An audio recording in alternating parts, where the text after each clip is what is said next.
Hello, everyone. Thank you for joining us in our high net worth webinar. My name is Hatem Dhiab. I'm one of the managing partners at Gerber Kawasaki, and we have one of my partners, Matthew Iantosca, along with Leslie Geller. Thank you all for joining us. Leslie is a wealth strategist at Capital Group, which is one of the largest investment firms in the country and a great partner of GK. Prior to joining Capital Group, Leslie was a partner at Elkins Colt Weintraub LLP, where she advised high net worth and ultra high net worth individuals on matters of taxation, wealth transfers, and family guidance. And she's a graduate of New York University School of Law. She has a JD from Boston, and more importantly, she has 3 little girls.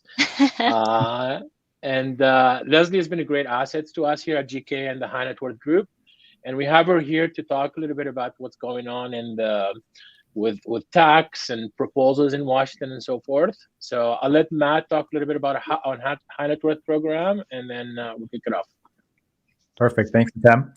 So today is a part of a series of conversations that we like to have, talking about more advanced planning concepts, and we focus towards our high net worth program.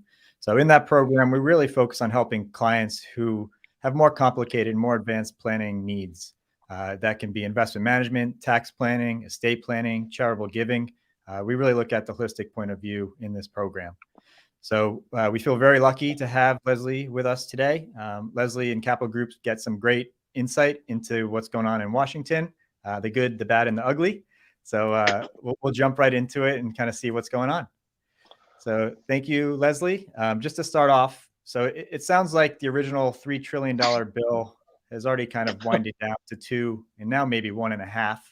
So do you mind giving us kind of a broad overview of where things actually stand today? Yeah, so you're absolutely right. $3.5 trillion has fallen by the wayside, and it is now looking like it's going to be a lot closer to Manchin's top number of $1.5 trillion. Although I just was hearing from one of our government relations folks that Manchin has shown some flexibility in going up to as high as 1.75 trillion. Now, that could change tomorrow. Who knows? He could come back out and reaffirm that he's only going as high as 1.5 trillion, which is what has been happening over the last couple of weeks. But I wouldn't be surprised if he did flex a little, as long as they didn't go too high. Remember, just to take a step back, that we're talking about the reconciliation package, right? What was initially proposed is that $3.5 trillion soft infrastructure program. So really focused on the social spending programs, and which was going to be paid for by tax increases on corporations and the wealthy. That's totally separate from the other infrastructure package, which is called the BIF, BIF, great acronym, the bipartisan infrastructure package, which is focused on hard infrastructure. So roads, bridges, everything that you think of as traditionally infrastructure. That one is at a different stage in the legislative process. That has already passed the Senate, hasn't yet passed the House. It sounds like they're really going to try to get the BIF, the bipartisan infrastructure bill, done this week before Biden leaves for Europe. They're trying to give Biden a win. They really are, before those off-year elections next week, especially for the sake of Terry McAuliffe. This is playing a huge role in pushing this to get done. They want to give Terry McAuliffe, the current governor of Virginia, a big win, right? So that he has a chance of beating Youngkin. And it's looking really dicey at the moment. And they're feeling like if the Democrats can show they give Biden a win, that will really help McAuliffe's cause before the elections next week. So they're pushing to get BIF done this week. Pelosi apparently is still making noise about the fact that they're trying to get reconciliation voted on this week as well. I think that is a total pipe dream. There is a lot left to do, especially since Sinema just threw a wrench into everybody's plans on the pay-for side. We were all thinking that this was going to be corporate tax increases on the wealthy, ordinary income rate, capital gains rate, right? That's what everyone was very convinced this was going to be paid for with. And then Sinema comes in at the end of last week and says, I don't like these tax increases, right? And she proposes a mark-to-market tax on billionaires. and an excise tax on stock buybacks, and an expansion of the net investment income tax, and a corporate minimum tax, right? All of these things that maybe have been talked about in the last few months, but haven't been the focal point of these pay-for discussions. And because she, along with Manchin, is the linchpin vote in the Senate, they need her to get this done. And so she is playing a huge part in the negotiations at this moment with Richie Neal, who's the head of the House Ways and Means Committee. So she's been really quiet for a really long time.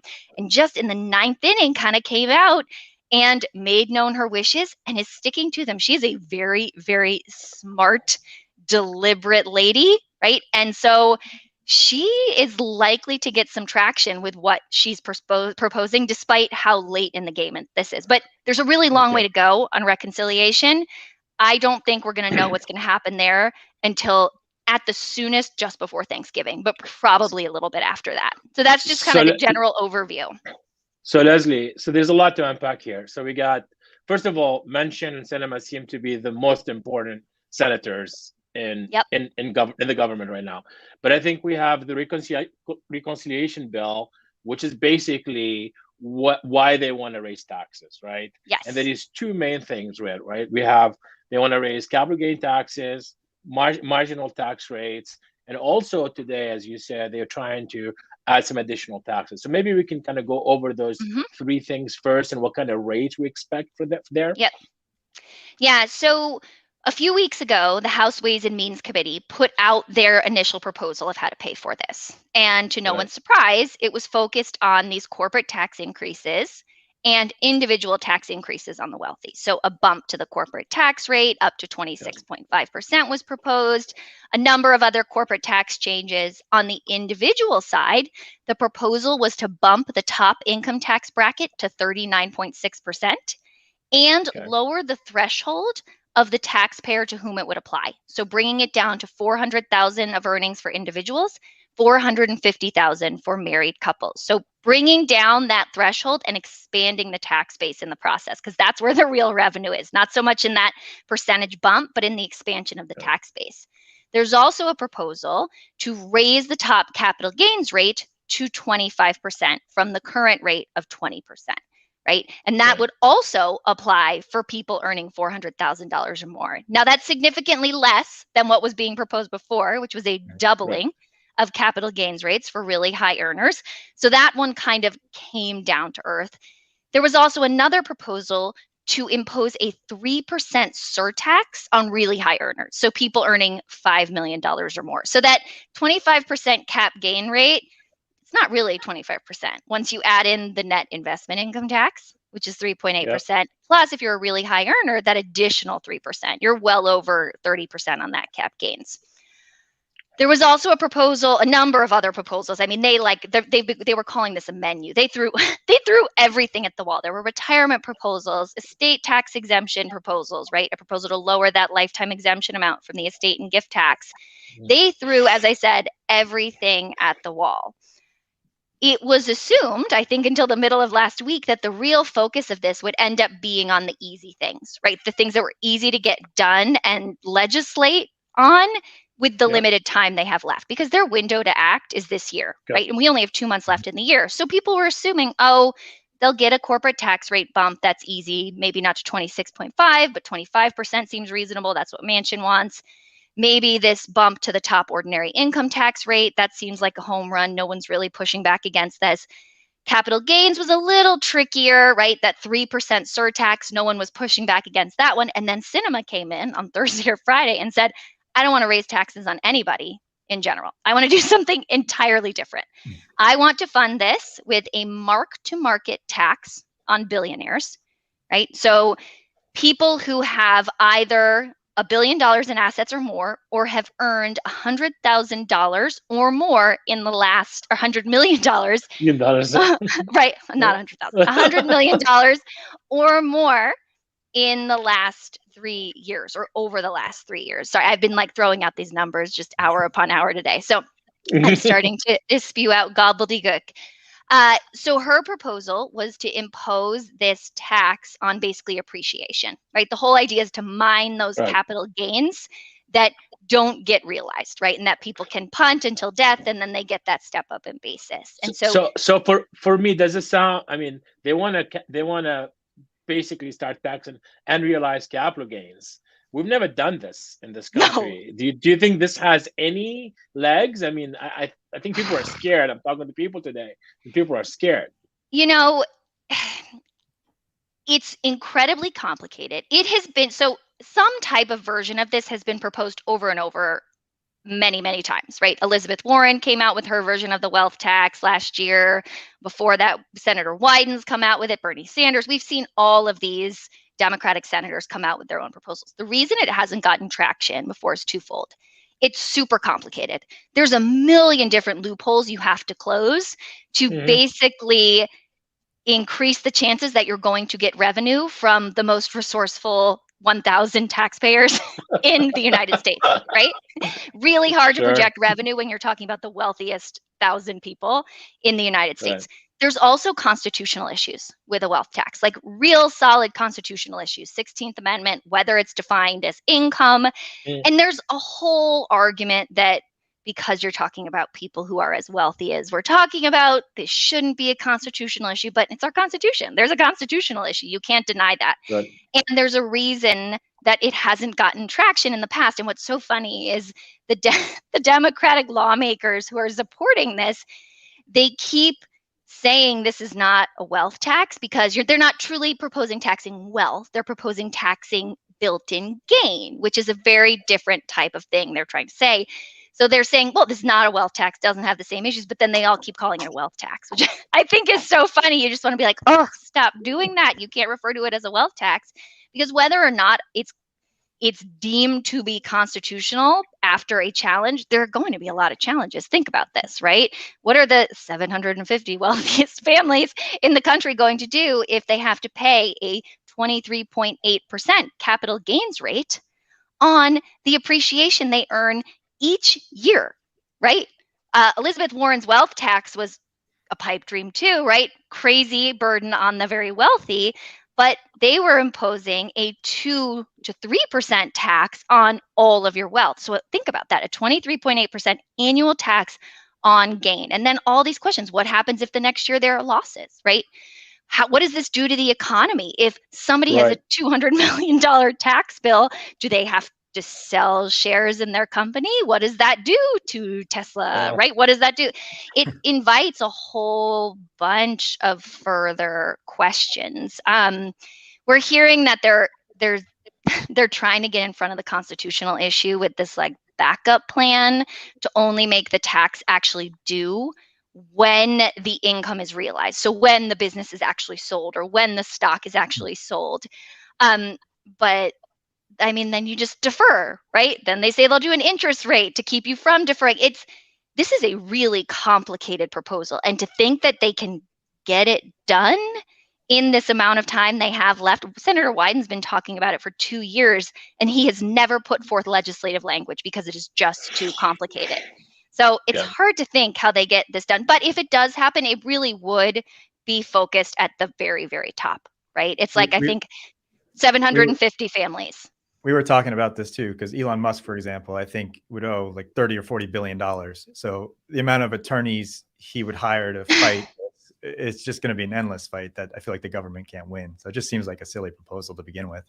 Right. And, you know, as with so many of these, if it were maybe a little bit more limited in scope, it would have a chance of getting through. Right. But they're saying like it's not just effective from a go forward basis. You basically have to look at all of the gain you've earned ever for this look back period, right? So it's not just going forward, it's imposed going back, which then raises other constitutional issues, right? About retroactive legislation, all of these things. So it's a big mess. I'm not sure how they're going to untangle it, but it certainly calls into question whether we are even going to see the rate increases that were proposed by the House Ways and Means, because Sinema has so vocally and publicly stated that she is opposed to them. It sounds like she's maybe okay with that 3% surtax on people earning $5 million or more, but that top bracket increase for ordinary income and the capital gains bump she is adamantly opposed to, as well as that general increase to the corporate tax rate.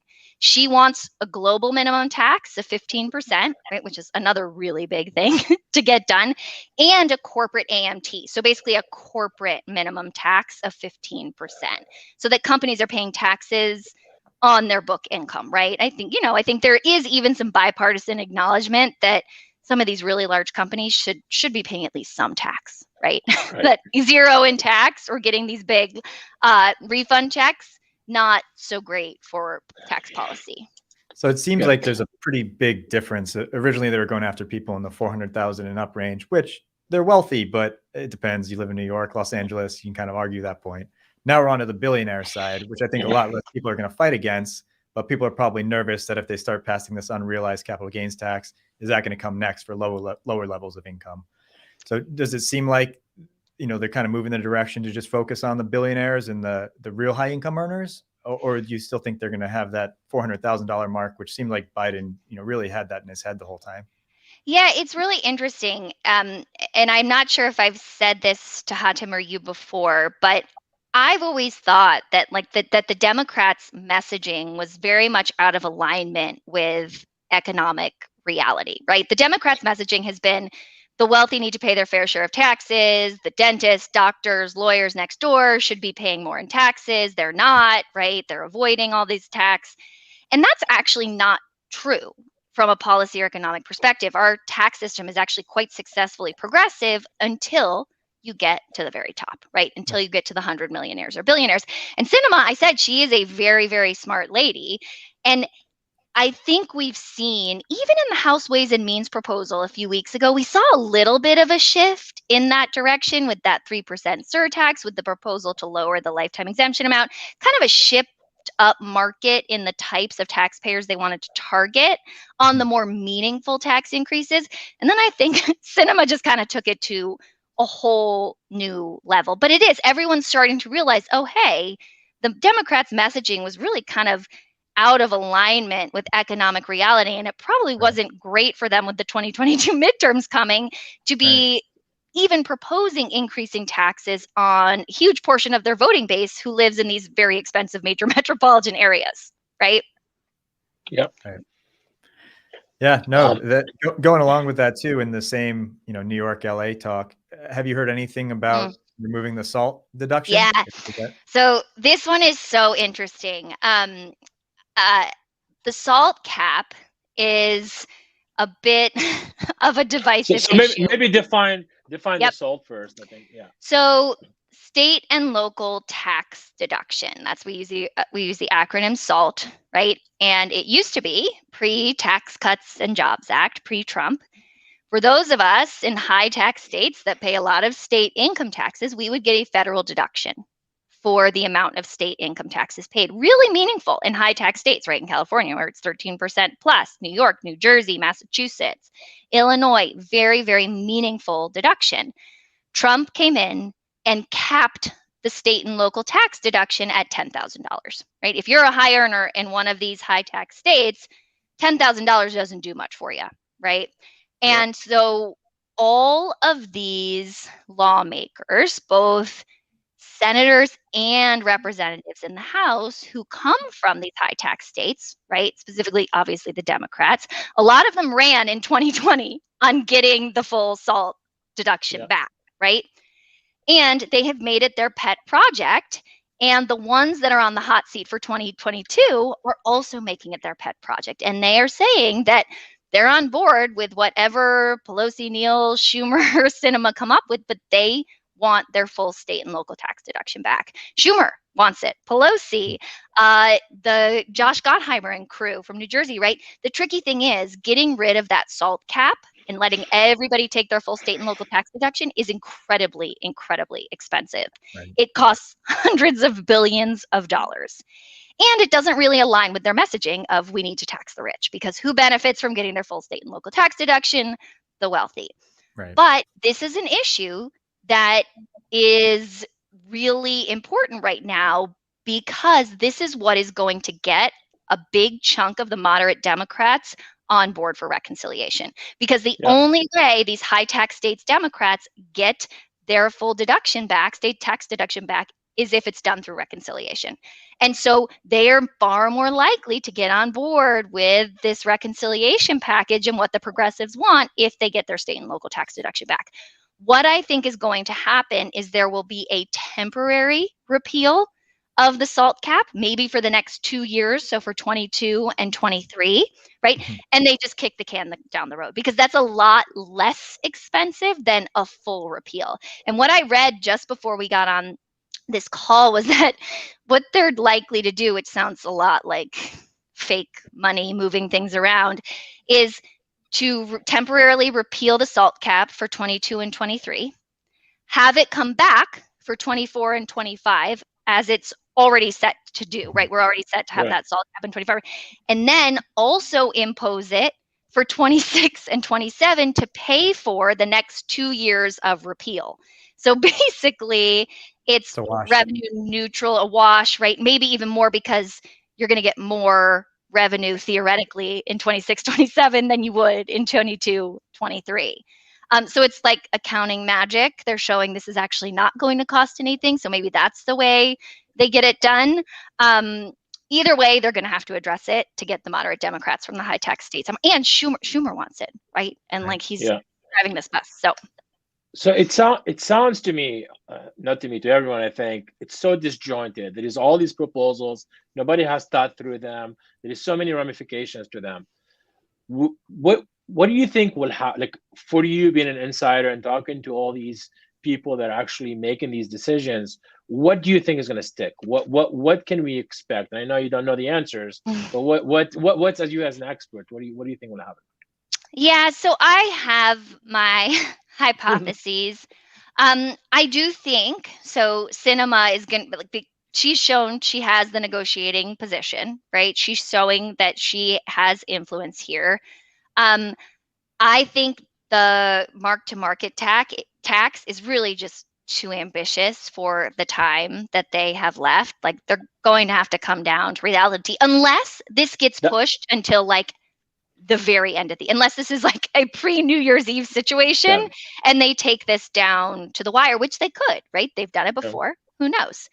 I think the capital gains increase is pretty much off the table. I was 50-50 on that even before Sinema came in because what was absent from the House Ways and Means proposal was any change to the basis step up at death. So what Biden had been talking about earlier in the year, many of the other Democratic lawmakers, was changing the income tax treatment of appreciated assets at death. And so right now, if you die with an appreciated asset, you get a step up in basis. You get to pass it on to your heirs at that stepped up value. Therefore, if they go and sell it, there's really no income tax consequence. What Biden wanted to do was treat death as basically a deemed sale event. So treat it you as if you sold your business interest upon death or your highly appreciated piece of real estate, even if you had no intention of doing so. So making death a realization event. The farm lobby, the business lobby pushed back really hard against that proposal. That's another one that would have been like incredibly complicated to administer, to legislate on, just too big for right now. And so that fell out of the House Ways and Means proposal from a few weeks ago. They did not include that, as pretty much we had been expecting. What's interesting, though, is that has affected the potential for an increase in capital gains during life, because by removing that backstop at death of forcing that recognition of capital gains at death, you're taking the teeth out of any during life increase to capital gains rate, right? Because if you bump the capital gains rate to 32 or 33%, what are people going to do? They're just going to hold on to the asset until death and get the step up in basis, right? So you lose that backstop. So the capital gains, I think that one gets tossed, right? I don't think we hear much about that from here on. Maybe the ordinary income tax top rate bump, potentially that sticks in if Sinema softens a little on some of these rate things. Also, if this mark-to-market tax on gain for billionaires, if they can't get that done, that is a huge portion of the revenue they're looking for here. That's a few $100 million over a decade. So what are they going to replace that with, right? Unless they just add to the deficit, that creates a serious hole in the projected revenue. It sounds like they're also considering increased IRS enforcement, which has always kind of been fake money, right? It's hard to show that by throwing money at the IRS, you're actually going to bring revenue in. Also, it sounds like the carried interest is still on the table, which I've always sort of thought that would remain on the table to the very end, just because of who it targets, right? That goes along with what Cinema wants, targeting 100 millionaires, billionaires in the private equity space by changing the tax character of the carried interest to tax it at ordinary income instead of cap gains rates.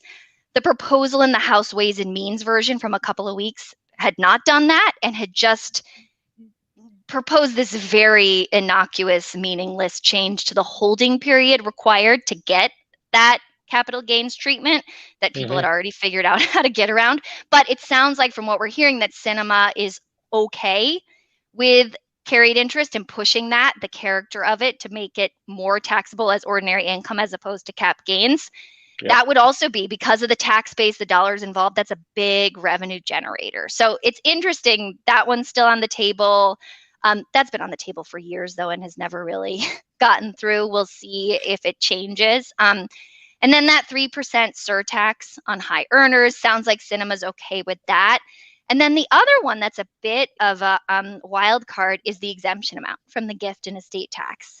The reduction of that was in the House Ways and Means proposal. So right now the exemption amount is $11.7 million per person. In the proposal, they want it to come down to $6 million starting next year. So basically a 50% reduction. And the interesting thing is that's already set to happen at the end of 2025 anyways. It's part of the natural sunset of the Tax Cuts and Jobs Act temporary provision. So they're just accelerating what is already set to happen anyways. Cinema hasn't said much about this. You know, there's one school of thought where it's like where we say she's not pushing back against it. She hasn't said she's opposed to it, so maybe that one stays in, right? There's also a school of thought where, you know, her list of things she wants to do to pay for this doesn't include a reduction to the estate tax. But this wasn't in any of the proposals, anything about the estate and gift tax until just this last version, right? Wow. So it's kind of been hanging out there and it just appeared.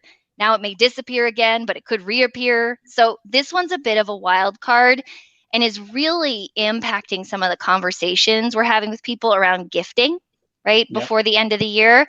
And then one other little proposal in there that was in the House Ways and Means version was some proposals around limiting some of the wealth transfer strategies that ultra high net worth families rely on. So grantor trusts and valuation discounts were specifically targeted and basically eliminated in these proposals, which if it passed would totally flip wealth transfer planning on its head. It would change the estate planning world as we know it. I don't think the revenue to be produced by those changes is tiny. It's meaningless in the grand scheme of things. It's a really complex area of the tax code. There are many constitutional issues with how they're proposing to do this. I don't think that one's going to happen. I think of all the wealth transfer proposals, it would be the exemption amount reduction. I think grantor trust and valuation discounts, because of the complexity, would get tossed out in any next version. Okay. Is there any timelines or dates that we should be looking for? I know there is also the debt ceiling that's happening in December 13th is another fight. Can we talk through that? Yeah, so as far as timing goes, I think at this point, most people are 50-50 on whether the bipartisan infrastructure bill passes this week, right? So, and I think that's a fair odds, right? 50-50. Pelosi is shooting for Wednesday. They're not even whipping it at the moment, so I'm not convinced that's going to happen. But 50-50 chance that passes. Then the idea would be that they move on to reconciliation. So they get a framework done this week so that the progressives are on board to vote for the bipartisan infrastructure bill, because that's what the progressives want. They want to see progress on reconciliation before they vote on BIF. So then the idea would be they focus on the reconciliation package, get that finalized, hopefully before Thanksgiving. That seems a little bit optimistic to me from a timeline perspective, especially with the last minute changes. But that's the idea, right before Thanksgiving, maybe right after Thanksgiving. And then beginning of December, we have two things. So we have government funding, right, which is not an issue. They're going to figure that out. That's December 3rd. The other more interesting one is the debt ceiling, because until very recently, the Democrats did not want to raise the debt ceiling by themselves. They are coming to terms with the fact that they are going to have to raise the debt ceiling by themselves. But they can, right? They can, right? Through reconciliation. Yes. There's a process. It's a little convoluted. They can actually do it before or after the Build Back Better reconciliation package is passed. It can kind of be tacked on either before or after the infrastructure package is passed, the reconciliation package is passed. So yes, they can very easily do it. It just requires Schumer to come to terms with the fact that he has to do it by himself. What's interesting is I read today that December 3rd day is not a hard deadline. When they raised the debt ceiling a couple weeks ago with McConnell and the Republicans' help, they did it by a specific number. They raised the debt ceiling by $480 billion. And the idea was to get them somewhere close to the beginning of December so they could deal with it at the same time as government funding. What it's looking like is that number's actually going to get us to mid-January, or at least the beginning of January, which gives them some cushion and some time. And you better believe they'll take it, right? It's not like they're going to get in front of things and do it ahead of time. But it does take one thing a little bit off the table or make it less of an emergent situation while they're trying to finalize the reconciliation pieces. So that's interesting, something to watch. I think everyone was sort of trying to figure out, is this December 3rd? Is it December 15th? Is it January? Like, where does that $480 billion number get us? And then the one thing that Schumer really doesn't want to do, even though they can raise the debt ceiling through reconciliation, they have to pick a number, which is not a great thing to do before a midterm election. You're like, they actually have to pick a real solid number. And that just looks bad, right? It just doesn't look great to have to pick a number as opposed to just saying. While we're on that topic, I read there's only a couple countries that actually have a debt ceiling. I mean, do you think they would actually repeal it, or are they just like having this argument every couple of years? Oh my gosh. It's so funny because I feel like every time somebody comes up, like something comes up that's tricky, the answer is like, well, let's just get rid of it. Right? The debt ceiling is an interesting thing. It's not, I think a lot of people think that it enables the government to spend more money. But in reality, it's just giving the government the ability to pay the bills that have already been incurred. Yeah, exactly. Yep. Exactly. So it's not limiting spending. It's nothing like that. It's the money's already been spent. But it is largely a meaningless thing, right? And you saw that when they were trying to come up with all these crazy solutions to raise the debt ceiling with us. It was like, well, the mint can print $1 trillion coin, right? Or Biden can just unilaterally raise the debt ceiling through one of these constitutional provisions. And it's like, it's got to be meaningless if they're coming up with these crazy solutions that actually could work.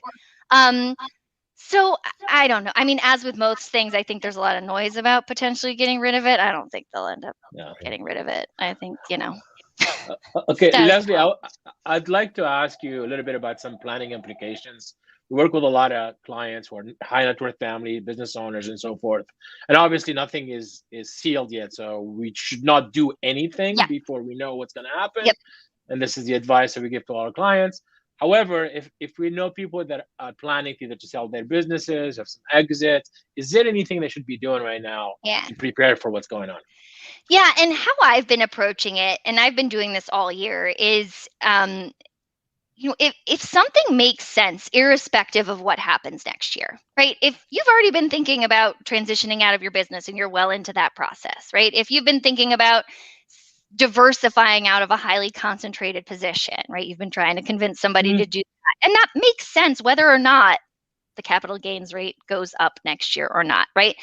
Those are the conversations to be thinking about. That's what I've been guiding everybody towards, is it's a time to think about the transactions that make sense, whether or not we see any changes next year, but maybe have a little bit more urgency because we don't know what is going to happen next year, right? Like if you're in the middle of a sale transaction for your business, you should probably get it done before the end of the year, right? If you have a concentrated position that you can afford to diversify out of, and that's good for your overall balance sheet and diversification, all that, I would get that done before the end of the year, right? Because those things make sense irrespective of what happens next year. And if the cap gains rate ends up going up to 25%, you're going to be pretty happy you got it done this year. Similar idea for gifting. I've had the same approach there. If you can afford to make a gift, particularly if that gift is in excess of what the exemption amount would be next year under the new rules, the proposed new rules. So if you can afford to give away $6 million plus and use up $6 million or more of your exemption amount, and you can really afford to do that, then I would also try to get that done before the end of the year, right? Because that makes sense irrespective of what happens next year. And then, let's say you use up 10 million of your exemption by making a gift of 10 million, and then the exemption amount goes down to 6 million next year. You're going to be pretty happy that you used up 10 million of your exemption. And if you don't, you're going to be pretty upset that you didn't when you had the chance. And so it's more about looking at the timing around some of these transactions that you've already been considering, right? Or that already make sense. And we're getting really stretched for time here. 2 months left in the until the end of the year. Estate planning attorneys are overloaded. So if you fall into one of these categories, specifically around gifting, and you haven't started having this conversation yet, it's going to be hard to get it done before year end anyways. So it really is an ASAP situation on the gifting front if you can afford to give away $6 million or more. But I think it's not, I would never recommend doing anything because of a prediction. I mean, look, we've seen things flipped on their head 10 times in the last months. Like you can't even, it's a total moving target. So to sell your business just because you're convinced the cap gains rate is going to go up to 25% doesn't make any sense. I think I read when they announced the potential higher capital gains rate, didn't they mark that date as kind of a cutoff? Or is that... Yeah. So basically what they were proposing is that the legislation take effect retroactively, right? So it was like an as proposed date. Retroactive tax legislation is a scary thing, right? Because it basically pulls the rug out from under you. It says like all of these things that you're doing and thinking about right now are going to be for naught because we're going to change the tax law 3 or 4 months from now and apply it retroactively. So it's a scary prospect, and they've been throwing it around since April, I think, right? Like way back in the spring. And so everybody's been very focused on it, especially as far as the capital gains rates go. Retroactive tax legislation is a really fraught issue on both sides of the aisle. The Democratic senators in particular don't like retroactive legislation, particularly tax legislation, because it looks unfair, right? And they believe policy should be fair, which most people agree with. And policy needs to be fair to be respected. And so they don't like the idea of retroactive tax legislation. There's also requirements and kind of a litmus test for whether retroactive tax legislation passes muster from a constitutional perspective, right? I feel like we've been talking a lot about the Constitution, but it's true. Usually tax legislation is changed retroactively to fix a mistake or close a loophole or prevent an abuse. We're not dealing with any of those situations here, right? Just to stick it to the rich or throw a bone to the progressives, that's not a reason to impose tax changes retroactively. There's also no precedent for raising a tax rate retroactively. So tax changes have been made retroactively, but not an actual rate increase, probably because it's not, it doesn't look constitutional. So I think, my very cynical view is that they keep these retroactive dates and proposals in there to deter people from planning, right? To basically, so that, because there are people who are going to say, like, why am I going to sell my business or do this transaction if the capital gains rate is just going to go up as of September, right? And also practically, as you get closer to the end of the year, the idea of imposing tax changes effective September becomes just less and less politically feasible or palatable. So they're afraid I don't everyone's think just we're gonna going to see it. liquidate. Yeah. Yeah. Yeah. Okay. So there is a couple of questions in the chat. I think one of them pertain to Roth IRAs and IRAs. I think what I referred to the Peter Thiel problem, where It he is, has right? right, it's Right? a $5 billion. Oh my gosh. Yeah. So Right. is that something that can really touch the Roth? Because I think most Roth IRAs are owned by regular American, by middle class, basically. So is that? Yeah, I think, this was another thing that kind of jumped out of nowhere in the House Ways and Means proposal that came out a few weeks. It was like, all of a sudden, we're going to deal with retirement too. And, I think, yes, it was focused on mega retirement accounts for the most part, those $10 million plus accounts, the whole Peter Thiel problem. But there were also proposals to limit Roth conversions for people above a certain income level, proposals to limit the investment options in certain IRA accounts, right? And I think, again, they went really big, kind of throwing everything at the wall. I think retirement as an issue has historically had some really good bipartisan support and momentum, right? We saw the Secure Act pass in a very divided Congress, right? Like, it gets done. Retirement is one of those issues that there's support on both sides of the aisle. But there is support on the spend side on both sides of the aisle, not so much on the pay for side. That's where things get tricky and divisive. And to think that they could tackle retirement in the way they're trying to here with the limited amount of time they have, I think is just really overly ambitious. My gut is that it was partially a reaction to Peter Thiel and some of those really negative news stories about the people who have $5 billion Roth IRAs.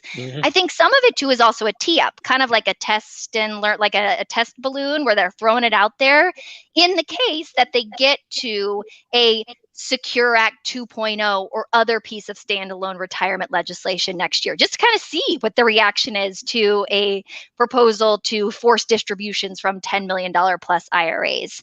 The Roth conversion issue, though, is an interesting one because the government is very conflicted about limiting Roth conversions. Because what are they doing by limiting Roth conversions? They are limiting the acceleration of revenue. Right? And so even in this proposal, I think what they did is they said that the limitations on Roth conversions would have like a delayed effective date of several years. Was it 10 years? Yeah.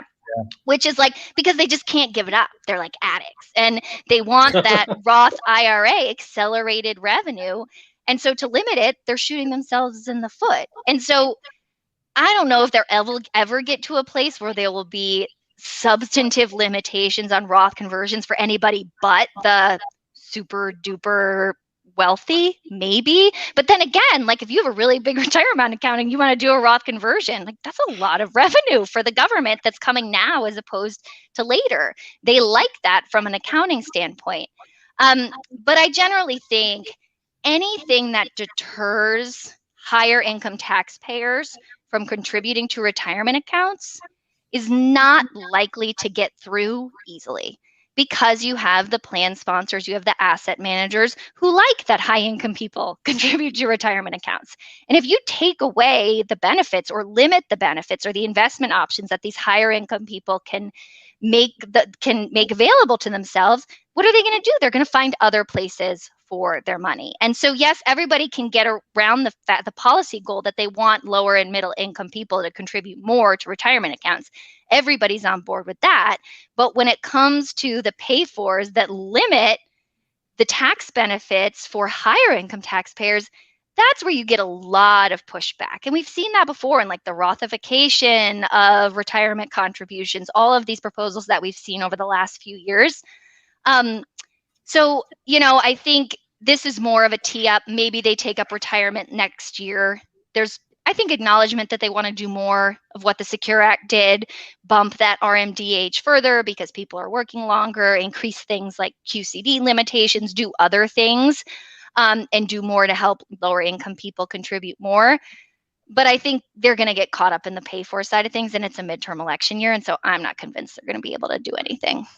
Is there a sense that the Democrats have to pass all these things before the midterms? Like, do you feel that like there's a panic? Yeah. So one of our lobbyists was saying that, their window for passing reconciliation really is like end of this year. Once you hit 2022, all bets are off. Right. Too hard, right? Tax increases in a midterm election year, no. But everything else, he was saying he feels like the flip happens in like February or March of the midterm election year, that everybody goes from thinking about the good of the party to thinking about their own seats, particularly for the frontliners, right? And I think we're already seeing some of that in like in the fight around the SALT deduction. Biden was making noise last week about, telling these lawmakers in high tax states that they weren't going to get their SALT deduction back because they had to suck it up just like the progressives did, right? But they're digging their heels in because they're worried about the midterm elections because they ran on getting the full state and local tax deduction back. So you're already seeing that shift to individual interests, I think, a little bit on discrete topics. And I think that's just going to become more and more prominent as we get into the late winter, early spring. So we had another question, which I think is a good one. It sounds like we're kind of working towards taxing the people that Biden originally wanted to tax. I know it kind of went down to that $400,000 level, but most of those people are W-2 employees. They pay a lot of taxes. They have no options. Now we're working towards the million or more. Do you think that's where it'll probably fall, especially because how Sinema is negotiating currently? I do. I think that's been kind of the movement all along. And I think, like I said before, I think there's been this kind of confusion from people outside of DC where they're like, you keep saying tax the rich, but, like everybody who is a dentist, doctor, lawyer feels like they're paying a lot of taxes, right? And so there was this real dissatisfaction with the mess or confusion. And so I do think they're getting to the place where they're realizing that they actually probably will get at a lot more reliable revenue and have the messaging bonus, right? If they stick with this really upper echelon of taxpayers. And if you're taxing hundreds of millions of dollars, you're opening that, right? That's a big tax base. And as I alluded to earlier, the revenue is not in the rate increases, right? That produces very little incremental. It's in the tax base increases, right? That's where you get the additional dollars, the meaningful dollars. And so, I mean, maybe part of me thinks like maybe this was orchestrated all along that like Sinema was going to come in at the last minute. It was like Manchin with the earlier this year with the additional COVID relief bill, right? Where they had this plan and then Manchin came in and put on this whole show on the floor of the Senate saying he wouldn't take, a certain amount of the weekly unemployment benefits. I think that's what part of me thought that was a little orchestrated. Part of this feels a little orchestrated. I don't know. I've gotten a little cynical, I think. Well, I was going to ask, with Manchin and Sinema, it seems like they have so much power. So maybe this was orchestrated so that the Democrats didn't have to act like this is what they wanted all along, but it's happened. Yeah. So it's possible. Yeah. And it's also funny because I always, like when I practiced law and we were trying to think about, taking a particular stance and the risk involved and all of that, my first question was always, if we do this, who would complain, right? And it's the same with this potential, all of these proposals. I think about like, who hates this and how powerful are they, right? And so like with the proposal to force the recognition of capital gains at death, the farm lobby, the business lobby, they hate that, right? And they have the funds to fight that. They did successfully, right? The grantor trust proposals, that affects insurance and ILITs, right? Those irrevocable life insurance trusts. So who hates that? The insurance lobby. They are very, very powerful. With these changes targeted at these top 1,000 wealthy families, right? Yes, they can throw a lot of money around, right? They probably don't like it, but it's hard for them to come out and say we shouldn't be paying more taxes, right? When Jeff Bezos makes an annual salary of $80,000, right, and everything else, he gains liquidity by just borrowing against it. Like it's hard to show how much you hate it and throw money at the problem there. So I do think that it is headed in that direction where it's focused on the upper echelon of taxpayers, because then that affects it affects less of their constituency too when they're looking towards the 2022 midterms, right? It's, with these $400,000 plus increases, they were hitting a lot of their voting base, right? Particularly in the big metropolitan areas. So do you think, I guess as a roundup, it really depends what happens with the capital gains and corporate taxes, but do you think any of these will have any sort of meaningful impact on the markets, or you think it's just a non-event like it was in 2013 or some of the previous years? Our economists and investment specialists are saying, any of the risk to the corporate tax change, like those are already priced in, and it probably wouldn't affect the market.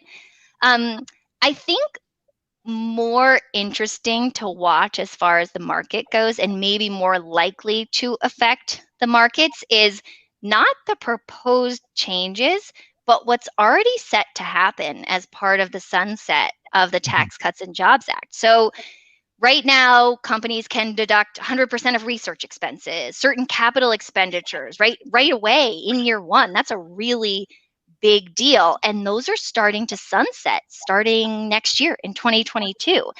And so I think that's going to affect corporate actions over the next couple of years. I think it's going to affect balance sheets.